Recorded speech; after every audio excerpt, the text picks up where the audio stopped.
Good day, everyone. Today we are still going to continue with Newton's laws. So we are covering section 1.1, remember, which are the basics, right? So on the last video, we did the contact and non-contact forces. We explained everything relating to a force uh, in terms of physical sciences. So, but today we are just going to focus on force and free body diagrams, right?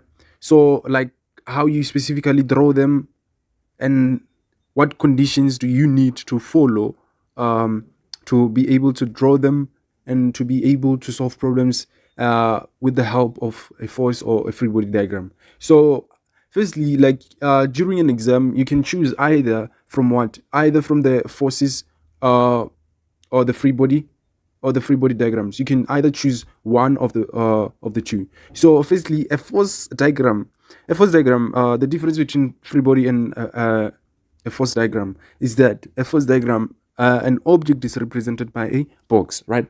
But the forces are represented by arrows, and force the forces, they start inside the box, right? So like when you draw the free body diagram, like the forces don't begin outside the box, they begin inside the box, right? So and in terms of free body diagram, an object is represented by a dot, right, instead of a box. And the forces are represented by arrows also. And but arrows the arrows of the forces right now, they start on the dot, right, on the dot, instead of doing what, instead of in the dot. We can say in the dot, right, but they start on the dot, pointing in the direction of the force, right? So a horizontal surface, Fn always points upwards and perpendicular to the surface, right? It always points upwards when it's on a horizontal surface, and it's always perpendicular to the surface. Always remember that, guys.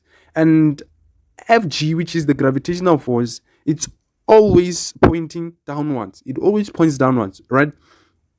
Because the force is being what? It's attracted by gravity, right? And then the FF there, which is the frictional force, it acts relative to the surface. It acts relative to the surface. And it remember that the frictional force opposes the motion of an object. So when the object goes to the right or to the left, it opposes the motion, meaning it goes in the opposite direction to the object. When a car goes to the shop, the frictional force opposes the motion of the car, meaning it goes backwards, not relative to where the car is going, right? So when you're drawing a force diagram on an inclined plane, remember that a parallel gravitational force acts parallel to the surface. It acts parallel to the surface, right? Meaning that you see those parallel lines, right, are two lines, right? So meaning that the inclined plane, it's a what? It can either face straight. We have two types of inclined planes, right? So whatever or which type of inclined plane we are going to have, the parallel gravitational force, it must do what? It must act parallel to the surface. And the normal force there, it points either to the far right of the or to the far left, while being perpendicular to the surface. Remember, Fn, normal force, is always perpendicular to the surface, no matter the surface is inclined or horizontal, right? So, and what you need to note is that it either points to the far right or the far left, right? That's the normal force on an inclined plane. But on a horizontal surface, a normal force points straight upwards, perpendicular to the surface, right? And then the gravitational force is always pointing downwards. It's always pointing downwards. No matter horizontal surface, no matter inclined plane, it's always pointing downwards. But in an inclined plane case, in this case, the gravitational force, it's going to be surrounded by what? By the parallel gravitational force and perpendicular gravitational force. And remember, the parallel, the perpendicular gravitational force is equal to what? It's equal to the normal force, right? When being equal to the normal force, it means that when you're drawing a parallel gravitational force there, it must be what? the line that you draw for a normal force, right? A normal force, it must do what? Like you just need to draw a straight line, right? So the upper one, it's for what? It's for perpendicular. The below one, it's a what? It's for perpendicular gravitational force.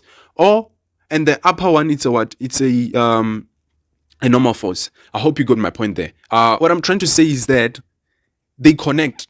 When you're drawing FG parallel or a normal force, what happens is that they connect. It's like you're drawing a straight line. They connect, right?